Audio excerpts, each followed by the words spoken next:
आज हम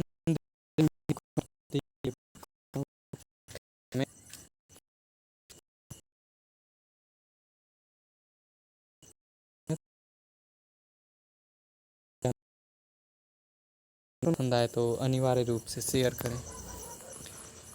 साथ ही आप गूगल प्ले स्टोर से हमारे बहुत ही महत्वपूर्ण खलखो क्लासेस एजुकेशनल ऐप को डाउनलोड कर सकते हैं। इस ऐप में आपको ज़्यादातर अध्ययन सामग्री निःशुल्क प्राप्त होगी। वीडियो के डिस्क्रिप्शन बॉक्स में इस ऐप का लिंक आपको दे दिया गया है। आप डिस्क्रिप्शन बॉक्स पे जाएं और उसे डाउनलोड करें।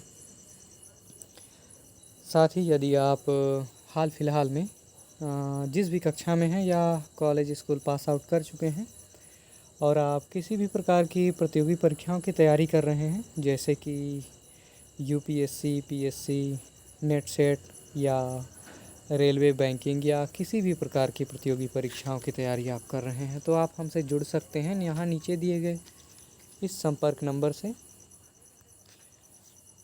चलिए देखते हैं एक नज़र भूकंप की उत्पत्ति के प्रमुख कारणों पर। तो कहा जाता है कि भू आकृतिवेत्ताओं या भूगर्भ शास्त्रियों ने विभिन्न क्षेत्रों में अपने अवलोकन, पर्यवेक्षण तथा अन्वेषण के माध्यम से भूकंप के कुछ चुनिंदा कारणों का पता लगाया था। इसे हम देख लेते हैं, लेकिन उससे पहले हम थोड़ा सा देखते हैं भूकंप की परिभाषा क्या है।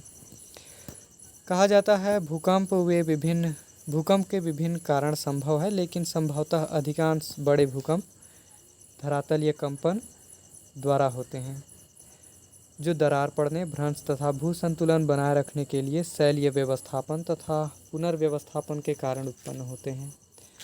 कुछ सीमा तक यह भूकंप के कारण है। यह भूकंप के कारणों को यहाँ पर परिभाषित किया गया है इन शब्दों में। भूकंप उत्पत्ति की हम कारण देख लेते हैं। वे कौन कौन से मूल कारण हैं जो भूकंप उत्पत्ति में अपना योगदान देते हैं। कुछ कारणों पर गौर करेंगे हम। ज्वालामुखी क्रिया, भूपटल भ्रंश जिसे फॉल्टिंग कहते हैं, भू संतुलन में अव्यवस्था, अंग्रेजी में आइसोस्टेसिक डिस्टर्बेंस। साथ ही देखेंगे भूपटल में सिकुड़न, जलीय भार, गैसों का फैलाव और प्लेट विवर्तनिकी। ज्वालामुखी क्रिया की हम बात करते हैं। सबसे पहले भूकंप उत्पत्ति का सबसे सामान्य और सबसे जाना पहचाना कारण है ज्वालामुखी विस्फोट, ज्वालामुखी उद्गार, ज्वालामुखी क्रिया। आप कुछ भी नाम दे सकते हैं। भूकंप क्षेत्रों का अवलोकन करने पर ज्ञात होता है कि भूकंप प्रायः भूपटल के उस निर्बल भाग में आते हैं। गौर कीजिएगा जहाँ पर ज्वालामुखी का उद्गार होता है। अनेक भूगर्भ शास्त्रियों का भी मानना है ये प्रायः कि ज्वालामुखी और भूकंप दोनों क्रियाओं के लगभग एक से कारण होते हैं और उसके लिए जो आवश्यक मान्य परिस्थितियां हैं वह भी लगभग एक जैसी है, साम्यता रखती है। साथ ही कुछ और तथ्य अगर हम देखें तो कहा जाता है कि ज्वालामुखी उद्गार भूगर्भीय अति शक्तिशाली एवं तीव्र गैस तथा जलवाष्प के कमज़ोर भूपटल को तोड़कर ऊपर निकलने से होता है। यहाँ ज्वालामुखी उद्गार के बारे में बताया गया है, क्योंकि ज्वालामुखी उद्गार का सीधा सा संबंध होता है हमारे भूकंप जैसी आकस्मिक घटनाओं से। इसके लिए ये गैसें तथा जलवाष्प कमज़ोर भूपटल को तोड़कर ऊपर निकलने से होता है। आमतौर पर कहा जाता है कि भूकंप में गर्म मैग्मा पिघली हुई अवस्था में धरातल के बाहर निकलने को उत्सुक होता रहता है और यही वजह है कि भूपटल को तोड़कर यह बाहर आता है। इसके लिए ये गैसें तथा जलवाष्प भूपटल के नीचे अपने भरपूर शक्ति से भयंकर धक्के मारती है, जिससे भूकंप उत्पन्न होने की क्रिया संपन्न होती है। दूसरा का कारण हम देखते हैं भूपटल भ्रंश, अंग्रेजी में फॉल्टिंग कहा जाता है। भूगर्भिक बलों के कारण उत्पन्न तनाव तथा दबाव से धरातलीय चट्टानों में दरारें पड़ जाती हैं। दरारें यानी कि बिल्कुल गैप कहा जाता है। इससे भ्रंश घाटी तथा अवरोधक पर्वतों की रचना होती है, इनका निर्माण होता है। साथ ही रचना काल के दौरान चट्टानें ऊपर से नीचे तथा इधर उधर लगातार निरंतर खिसकते रहती है और इन्हीं के अनायास यदाकदा एकाएक खिसकने से ही भूकंप जैसी आकस्मिक घटनाओं का जन्म होता है। तो दूसरा कारण भूपटल भ्रंश आप ध्यान में रखेंगे। नंबर 3 कारण में हम देखें भू संतुलन में अव्यवस्था, अंग्रेजी में कहेंगे आइसोस्टैटिक डिस्टरबेंस।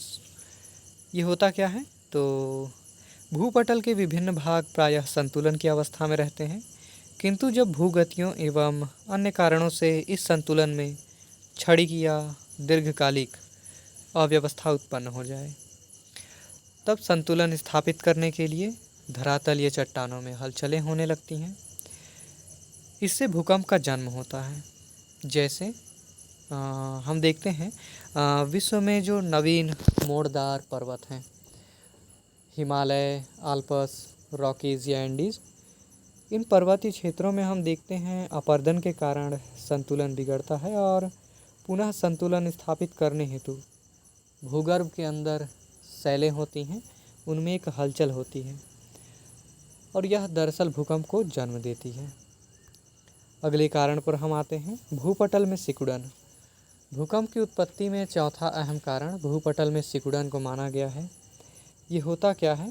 तो प्रसिद्ध भूशास्त्र या भूगर्भवेत्ता डाना और इनके साथ इली डी ब्यामाउंट के अनुसार इन्होंने जो बताया था, पृथ्वी से ऊष्मा के विकिरण द्वारा पृथ्वी का ताप ह्रास होता है। फलतः पृथ्वी की ऊपरी परत शीतल होकर सिकुड़ती रहती है।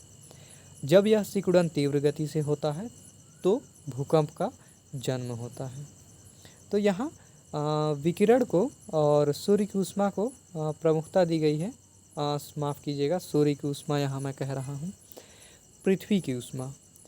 कहा जाता है पृथ्वी से ऊष्मा जो सूर्य के द्वारा आई होती है वह लगातार विकिरित होती रहती है और पृथ्वी के तापमान में गिरावट होने लगती है और इसका परिणाम ये होता है कि पृथ्वी ऊपर से सिकुड़ती है और जब यह सिकुड़न होता है तो थोड़ा सा कुछ मात्रा में पृथ्वी के धरातल पर एक कंपन जैसी परिस्थिति आपको महसूस होगी। इसे ही दरअसल हम भूकंप की श्रेणी में रख सकते हैं। एक पांचवा भी कारण है जलीय भार। कहा जाता है मानव के द्वारा अलग अलग कालखंडों में प्राचीन काल से ही, और हम आधुनिक समय की बात करें तो आधुनिक समय में तो बहुत ही बड़े बड़े बांधों का निर्माण भी किया गया है और लगातार किया जाता रहा है। कहते हैं इस प्रक्रिया के दौरान जब बड़े बड़े विशाल बांधों का निर्माण किया जाता है, जलाशयों का निर्माण किया जाता है, तो वहाँ के धरातल पर अनावश्यक रूप से एक भार उत्पन्न हो जाता है जिसे हम जलीय भार कहते हैं। जल का दबाव होता है। इससे देखा जाता है कि विशाल बांधों में या जलाशयों की तली में चट्टानों में एक असंतुलन की स्थिति प्रारंभ हो जाती है और चट्टानें इधर उधर खिसकने लगती हैं और पुनः संतुलन प्राप्त करने के लिए वह हलचल जैसी क्रिया को जन्म देती है और परिणाम स्वरूप भूकंप उत्पन्न होते हैं।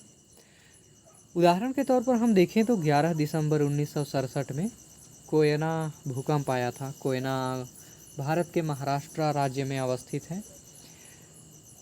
यह भूकंप कोयना बांध में जलीय दबाव के कारण ही आया था, ऐसा भूगर्भवेत्ताओं ने निष्कर्ष निकाला। एक और कारण हम देख लेते हैं तो गैसों का फैलाव।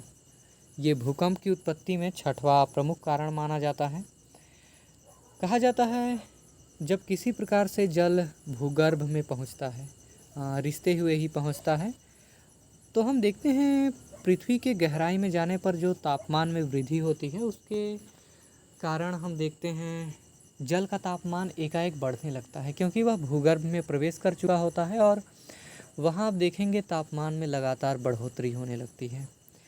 कहा जाता है जब इस गैस की मात्रा पर्याप्त बढ़ जाती है, किसकी, जल जब वाष्प में तब्दील हो जाता है, तो वह दबाव युक्त होने के कारण, प्रेशर में आ जाने के कारण भूगर्भ से बाहर आने हेतु भूपटल के नीचे स्थित चट्टानों पर लगातार निरंतर धक्के मारता है।